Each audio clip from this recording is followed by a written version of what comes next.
신문이나 방송에서 게임 체인저라는 말을 종종 들으실 겁니다. 어떤 일에서 판도를 완전히 바꿔놓는 사건이나 방법, 인물 등등을 일컫는 말입니다. 초기에 휴대폰은 전화 걸고 문자 보내는 것이 전부였지만 그 휴대폰에 컴퓨터 기능이 추가된 스마트폰이 출시되면서 세상의 판도가 완전히 바뀌었어요. 지금 스마트폰 쓰지 않는 사람은 아마 거의 없고 스마트폰 없는 세상은 이제 상상하기 힘들지 않습니까? 그러니까 최초의 스마트폰인 애플의 아이폰은 세상의 판도를 바꿔놓는 게임 체인저였습니다. 몇 년째 지금 러시아와 우크라이나 전쟁이 지속되고 있는데 만약에 어떤 무기만 도입하면 이 전쟁을 완전히 승리로 끝낼 수 있다 한다면 그 무기는 게임 체인저가 될 겁니다. 프로축구 경기에서 어떤 선수만 출전하면 판세를 완전히 뒤집고 경기를 승리할 수 있다 한다면 그 선수는 게임 체인저입니다. 지난주 설교에서 제가 느헤미야 언급했는데 느헤미야 이전 수룹바벨이 1차 귀환에서 성전 건축을 주도했고 에스라가 2차 귀환에서 영적 운동을 주도했지만 그들도 성벽 재건만큼은 성공하지 못했어요. 여지없이 실패했습니다. 성벽 공사를 할 때마다 이방 군대가 쳐들어와서 그 공사하는 사람들을 무참히 학살하고 성벽을 불태웠는데 그걸 막아낼 힘이 없었기 때문입니다. 느헤미야는 다릅니다. 그는 당시 세상의 지배국이었던 페르시아 왕의 절대적인 신임을 받는 측근이었기에 왕의 친위 군대를 지원받아서 가면 성공할 수 있어요. 세상 그 어느 나라도 감히 페르시아 왕의 군대는 공격할 수 없기 때문입니다. 그는 기도한 대로 아닥사스다 왕으로부터 군대와 물자를 지원받아서 예루살렘으로 갔고 드디어 지난 140년 동안 실패해왔던 성벽 재건을 성공시켰습니다. 성벽 재건에 관한 한 그는 지금까지의 판세를 완전히 뒤집는 게임 체인저였습니다. 몇 달 전 개척교회를 시작하려는 아주 젊은 목회자와 이야기를 나눈 적이 있는데 그 목회자 허락받고 이야기합니다. 그 목회자는 제가 느끼기에 본인의 설교에 대한 자부심이 대단해요. 설교를 잘한다 못한다 평가하는 게 타당할지는 모르겠는데 여하튼 그 목회자 본인은 대한민국의 모든 대형교회 목사보다 설교 더 잘할 수 있다 그런 자신감이 있더라고요. 좋죠. 사람이 자신감도 있어야죠. 개척교회를 하겠다는 이유도 그 때문이에요. 요즘 시대의 개척은 자살행위다 라는 자조 섞인 목소리가 많지만 본인은 설교로 승부낼 수 있다 라고 확신하는 것 같습니다. 교만하게 비칠까 봐 확신한다는 얘기는 안 하는데 뉘앙스가 그래요. 저에게 조언을 구했는데 제가 할 말이 있겠어요. 근데 제 생각은 좀 신중했습니다. 물론 목회자가 설교를 잘할 수 있다면 그건 엄청난 강점이지만 냉정히 진단할 일이 있어요. 설교를 잘하는 것과 그 설교 때문에 사람들이 그 교회 교인이 되는 것은 같은 말 아니에요. 전혀 다른 말인데 그 간극이 상당히 큽니다. 개척교회 상황은 아마 어떤 교회건 녹록지 않을 겁니다. 일단 주일학교가 없을 것이니까 자녀가 있는 부모들은 그 교회 교인 되기를 머뭇거리게 될 겁니다. 또 부목사와 전도사도 없을 터이고 또 인적 자원과 재정도 턱없이 부족할 터이니 이런저런 제약과 아쉬움이 상당히 클 수밖에 없어요. 그건 불보듯 뻔해요. 그럼에도 사람들이 그 모든 것을 감수하고서라도 나는 이 교회 교인 되겠다 만들어 놓을 그 무엇이 있다면 모르겠지만 그게 설교도 무엇이든 여하튼 그게 있다면 미래가 있겠지만 그게 아니라면 현실은 생각과는 상당히 다르게 전개될 수도 있습니다. 목회자가 역량이 출중한데도 참 아쉽게 교회가 안 되는 거나, 어차피 능력이 없기에 안 되는 거나, 안 되는 건 마찬가지예요. 결과는 같아요. 하등 다를 바 없어요. 개척교회의 이런저런 불리함과 또 개척교회를 상당히 꺼리는 사람들의 마음을 확실하게 뒤집어 엎을 게임 체인저가 있다면 모를까? 아니, 그 이전에 예수 안 믿는 사람들을 믿게 만들 그 무엇이 있다면 모를까? 그게 없다면 상당히 힘들 수 있다는 게 제 생각입니다. 그럼 뭐가 필요한가요? 질문할 수 있는데, 글쎄요, 저도 목회를 겨우겨우 하는 주제에 이런 말하기가 쑥스럽지만 가장 중요한 원리가 있지 않습니까? 주님이 역사하신다면, 너무 뻔한 얘기 같지만, 그러나 주님이 역사하신다면, 주의 성령이 그 목회자를 통해, 그 교회를 통해 역사하신다면, 그것은 인간의 모든 생각과 모든 조건을 초월하는, 뛰어넘는 게임 체인저가 된다는 것이 성경의 분명한 증언입니다. 제가 그랬어요. 내가 옛날 사람이나 너무 고리타분한지는 모르겠지만, 내가 믿는 하나님과 네가 믿는 하나님이 다르지 않다면, 내가 믿는 하나님은 성경에서 그렇게 말한다. 그러니 과연 하나님이 나를 통해 역사하실지 그것부터 기도로 결판을 내야 되지 않겠냐. 만약 그 응답이 확실하면 그거는 진짜 자신감이 될 것 같다. 제 생각은 그렇습니다. 본인의 목회니까 본인이 판단하겠죠. 여러분, 개척교회뿐만 아니라 모든 교회가 다 마찬가지입니다. 이미 대한민국 교회는 쇠락의 길에 접어들었습니다. 젊은이들의 기독교인 비율이 형편없이 낮아졌고, 주일학교는 그나마 낮지만 크게 다르지 않아요. 자, 그러면 형편없이 비율이 낮아졌으니 앞으로 25년, 30년 뒤에 이 젊은 세대의 비율이 기존의 비율을 대체하게 될 땐 어떻게 된다는 얘기예요? 곤두박질 친다는 얘기죠. 근데 이게 끝이 아니에요. 지금까지의 결과를 보면 40대는 50대, 60대가 되어도 계속 신앙생활을 하는 비율이 높습니다. 상당히 높아요. 그런데 20대 때, 청년 때 신앙생활 한 사람이 40대가 되어도 계속 신앙생활하는 비율은 어떠냐? 지금까지의 결과로 보면 형편없이 떨어집니다. 그러니 이대로 가도 큰일이 나는데, 이대로 가지 못할 가능성이 훨씬 높다는 얘기죠. 앞으로 어떻게 될지 정말 심각합니다. 물론 지금도 부흥하는 교회, 괜찮은 교회 있습니다. 그런데 그런 교회도 새로 들어오는 사람의 대다수가 다른 교회에서 이 교회로 옮겨온 수평 이동인 경우가 상당히 많습니다. 거의 대부분일 겁니다.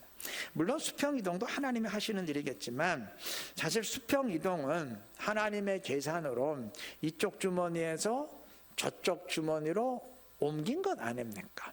그러니까 주님 나라의 계산으로는 플러스 마이너스 제로예요. 똑같습니다. 자, 그렇다면 다른 교회에서 옮겨온 사람과 반대로 이 교회에서 다른 교회로 옮겨간 사람, 그 수 다 빼고 순전히 전도해서 예수 믿게 된 사람과 신앙생활 잘 하다가 신앙을 잃어버린 사람, 그 둘만, 그 수만 비교해야 주님 나라의 플러스 마이너스가 계산이 될 텐데, 아마 그렇게만 계산을 한다면 상당히 괜찮아 보이지만 실제로는 괜찮지 않은 교회가 굉장히 많을 겁니다. 지난번 인구 센서스에서 종교가 기독교라고 답변한 사람이 우리나라에서 826만 명입니다. 2015년 조사 때보다 120만 명 이상 줄어든 수치인데, 이 통계에도 사실 엄청난 허수가 섞여 있어요. 이단 교인들의 수도 여기 다 포함되어 있는데, 대한민국의 이단 다 합치면 그 수가 아마 만만치 않을 겁니다. 근데 그 수 다 빼야 돼요. 더 큰 문제는 신앙생활 전혀 안 하면서도 종교는 기독교라고 답변한 사람들이 굉장히 많다는 사실이에요. 이게 코로나가 이렇게 인식을 바꿔놨어요. 코로나 이전에는 한 10년 교회 안 나갔다 그러면 기독교인이라고 얘기 안 해요. 근데 코로나를 거치면서 어떤 현상이 벌어졌냐면 어차피 잘 믿는 사람이나 안 믿는 사람이나 안 나가기는 마찬가지잖아. 인식이 바뀌었어요. 교회를 떠났으면서도 신앙생활 안 하면서도 그래도 종교는 기독교다라고 답변하는 사람들이 부쩍 많아졌어요. 이 숫자 빼면 어떻게 될까요? 제가 영국에서 몇 년 살았었는데 물론 교인들이 많이 모이는 교회도 간혹 있지만 상당수의 교회는 그저 노인들만 어느 정도 앉아있는 한산한 교회였어요. 그런데 제가 놀랬던 것은 그 당시 영국 인구 센서스에 의하면 영국 기독교인의 수가 전체 인구의 무려 59%로 집계가 됐습니다.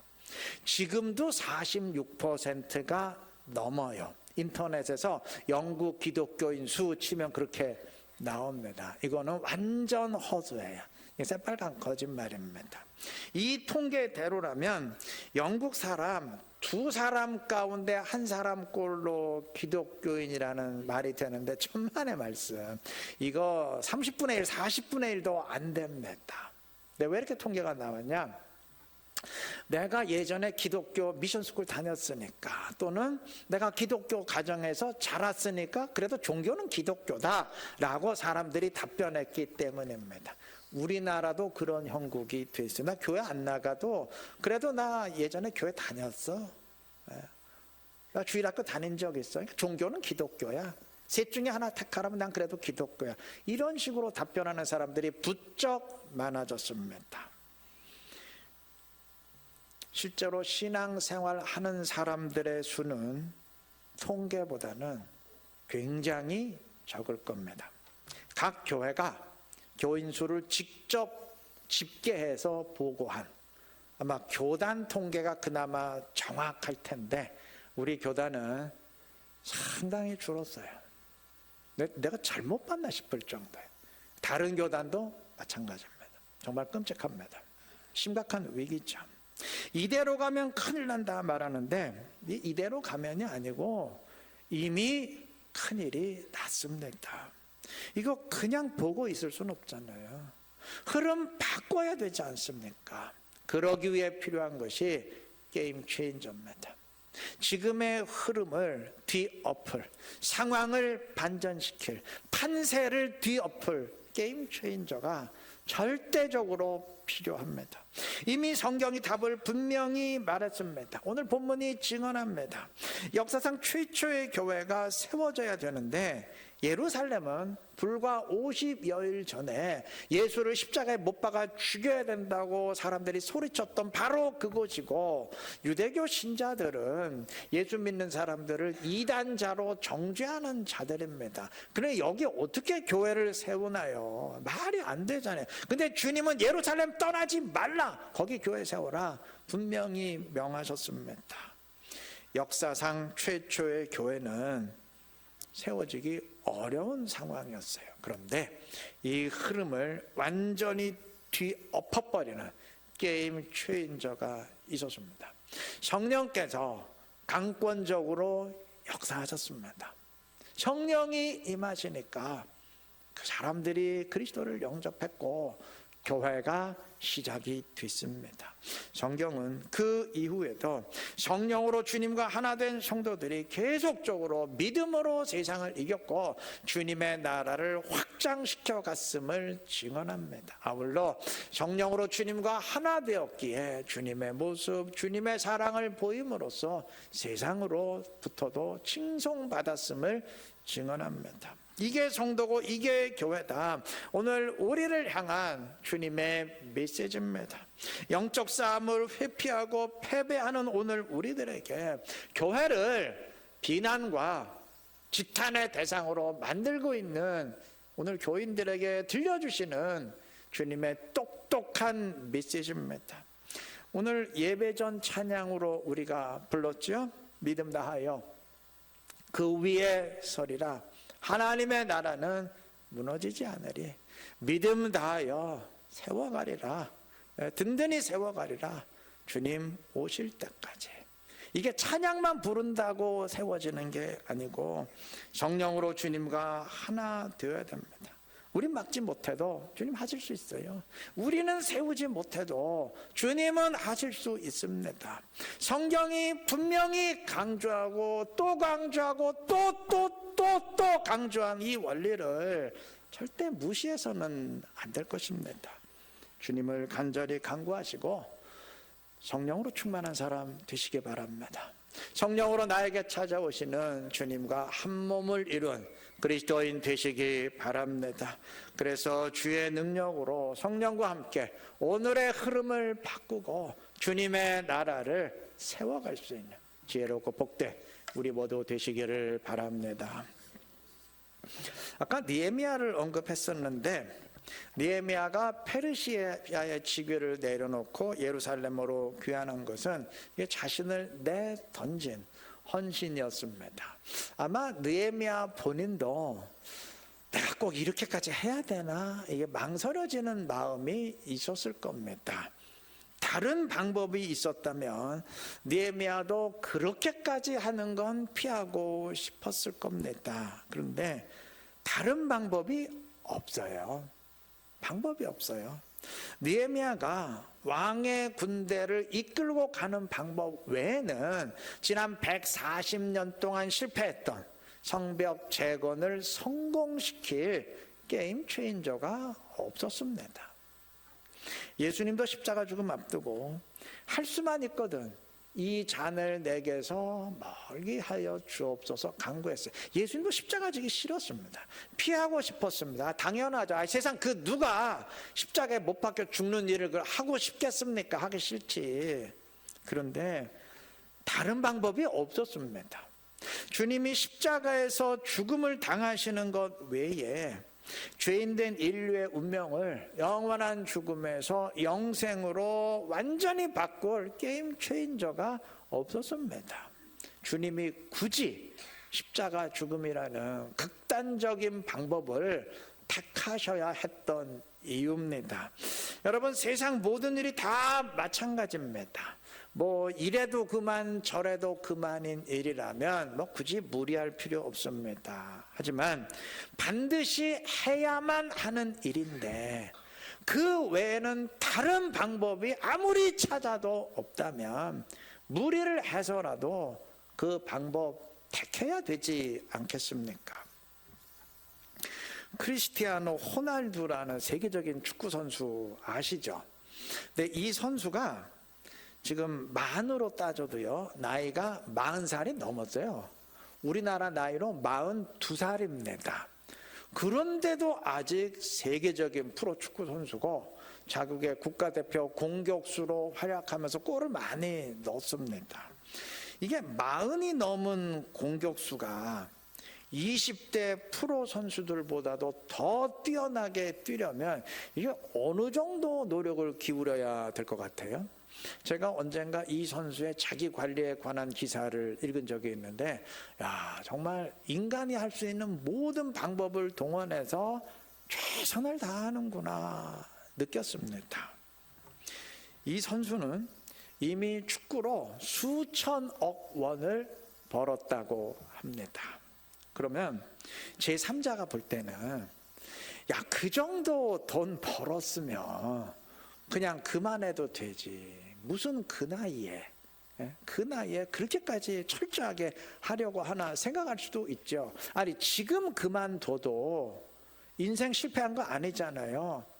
대단하게 성공한 거잖아요. 다들 박수 치잖아요. 근데 그냥 그만둬도 되지 뭐 저렇게까지 피나게 저렇게까지 해야 되나 뭐 그렇게 생각할 수 있어요. 근데 그건 제3자의 생각이에요. 만약에 선수 본인도 그렇게 생각한다면 뭐 여유 있게 하면 되죠. 그냥 다른 선수들이 하는 것만큼만 자기 관리하다가 정 힘에 붙이면 뭐 자연스럽게 은퇴하면 되겠죠. 그런데 이 선수는 생각이 다르더라고요. 아직까지는 축구가 인생의 전부고 여기서 내려오면 내 인생 끝장이다. 뭐 남들은 어떨지 모르고 본인은 그렇게 생각해요. 그럼 어떻게 해야 되겠습니까? 40대의 선수가 20대 선수보다 더 잘 뛰려면 정말 너무하다 싶을 정도로 최선 다할 수밖에 없는 것이겠죠. 여러분, 우리도 마찬가지입니다. 제3자의 입장과 우리 기독교인의 입장은 다를 수밖에 없습니다. 세상 사람들이 교회를 볼 때는요, 야, 뭐가 걱정이냐? 응? 아직도 지구상에 기독교 인구가 1%도 안 되는 나라들이 많은데 대한민국 기독교는 아무리 쇠락해 간다 그래도 아직 수백만 명의 기독교인들이 있는데 뭐 큰일 났다고 호들갑을 떠냐? 뭐가 큰일이 났어? 수백만 명이 있는데 그냥 신앙생활 열심히 할 수도 있고 뭐 좀 느슨하게 할 수도 있는 것 아니냐, 뭐 이렇게 생각할 수 있을 겁니다. 하지만 그거는 다른 사람의 입장이에요. 만약에 우리 가운데 그렇게 생각하는 사람이 있다면 그건 교회 입장 아닙니다. 그리스도인의 입장 아닙니다. 다른 사람의 입장이죠. 그리스도인이라면 그렇게 생각할 수 없지요. 주님의 나라가 쇠락의 길에 접어들고 영적 싸움에 패배하는 사람들이 점점 늘어가는 이 현실에 마음이 찢어지는 통증을 느껴야 됩니다. 그게 주님의 통증이기 때문입니다. 그러한 마음이라면 이 상황을 반전시킬 게임 체인저를 찾고 붙들어야 됩니다. 다소 힘들더라도 무리를 해서라도 그 방법 붙들어야 됩니다. 이미 말씀드렸듯이 성경이 그 답을 제시했습니다. 주의 성령이 함께 하시고 역사하시는 성도가 되고 교회가 되어야 됩니다. 그렇게 하기 위해서는 우리에게 열망하는 기도가 반드시 있어야 됩니다. 본문 42절이 말합니다. 그들이 사도의 가르침을 받아 서로 교제하고 떡을 떼며 오로지 기도하기를 힘쓰니라. 예루살렘 교회 성도들은 오로지 기도하는데 힘썼습니다. 그 앞에 장 1장 13절 14절의 증언도 마찬가지입니다. 그들이 유하는 다락방으로 올라가니 마음을 같이하여 오로지 기도에 힘쓰더라. 1장 4절과 5절의 증언처럼 예수님은 승천하시기 전 제자들에게 명령하셨어요. 예루살렘을 떠나지 말고 약속하신 성령을 기다리라.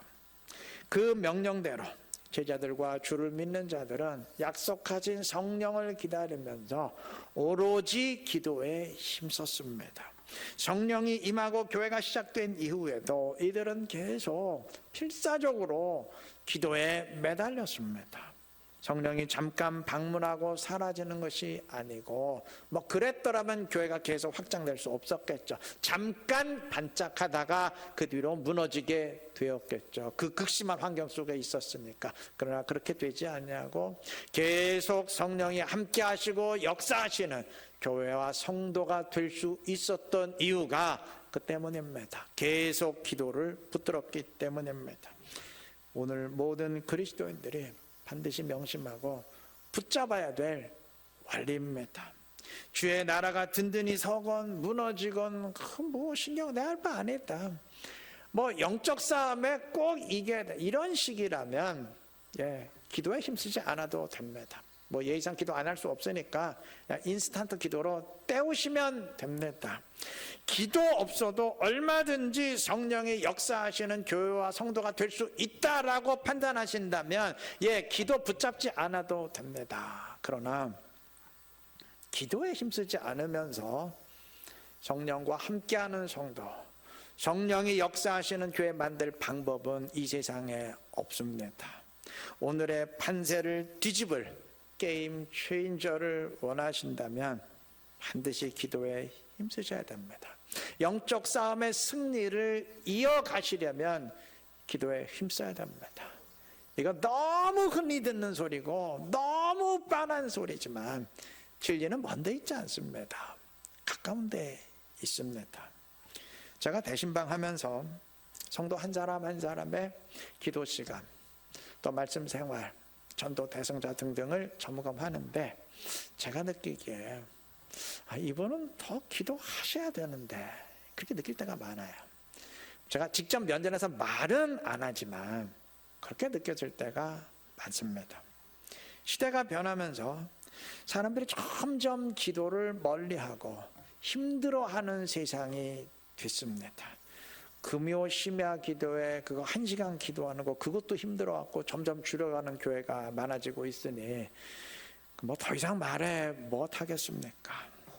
제가 무식하게 보일진 모르지만 목사로서 할 말은 기도에 힘쓰셔야 됩니다.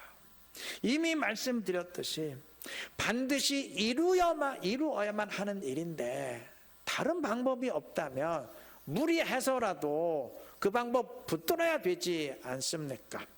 그리스도인으로서 절대 주님의 나라가 무너져가는 것을 눈뜨고 보고만 있을 수는 없는데 점점 영적 싸움에 패배하는 사람들이 늘어나는 이 현실을 그냥 보고 있을 수만은 없는데 이거 흐름 바꿔야 되는데 기도 외에는 다른 방법이 없다면 기도 필사적으로 붙드는 것 외에 게임 체인저를 만들어낼 방법이 없다면 무리를 해서라도 기도 붙드셔야 되지 않습니까?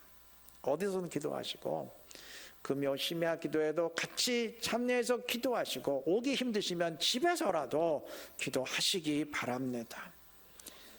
하도 사람들이 기도를 힘들어하기에 무리해서라도 그게 게임 체인저라면 그거 없이는 안 된다면 무리해서라도 기도하셔야 됩니다. 제가 말을 이렇게 하는 것이지 냉정히 따지면 그거 무리 아니죠. 그 정도 기도하는 게 그게 뭐 무리한 일입니까?